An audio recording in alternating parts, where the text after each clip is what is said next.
গণফোরামের emeritus সভাপতি doctor Kamal Hossain বলেছেন, যারা টাকা দিয়ে নির্বাচিত হয় তারা বেশি দিন টিকতে পারে না, দিন শেষে পালাতে হয়। সাবেক প্রধানমন্ত্রী শেখ হাসিনাকে কটাক্ষ করে এই কথা বলেন তিনি।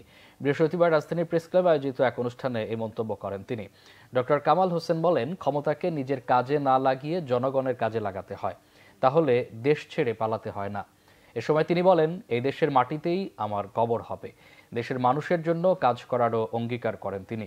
গণফোরামের রাজনীতি নিয়েও কথা বলেন তিনি। বলেন, ভাঙন তৈরি না করে ঐক্যবদ্ধ হয়ে কাজ করে গণফোরামকে এগিয়ে নিতে হবে। দেশের মানুষের মৌলিক অধিকার পূরণে কাজ করার জন্য দলের নেতাকর্মীদের নির্দেশ দেন তিনি। এ সময় অন্তর্বর্তী সরকারকে সময় দিয়ে তাদের সাহায্য করার আহ্বান জানান ডক্টর কামাল। রাজনীতির মধ্যে যে একটা আসল পরিবর্তন আসে, দুর্নীতিমুক্ত সমাজ, শোষণমুক্ত সমাজ, এটা আপনারা দেখে দেশের গড়ে উঠুক, এটা চান, অন্তর থেকে চান। এটা আমি মনে করি দেশের প্রত্যেক মানুষই চায়। কিছু লোক যারা বিক্রি হয় তারা ছাড়া সকলেই চায় দেশে একটা সৎ সরকার থাকুক, দেশের মানুষের কাজ করা হোক, দেশের একটা মৌলিক পরিবর্তন আমরা সবাই মিলে যেন গড়ে তুলতে পারি।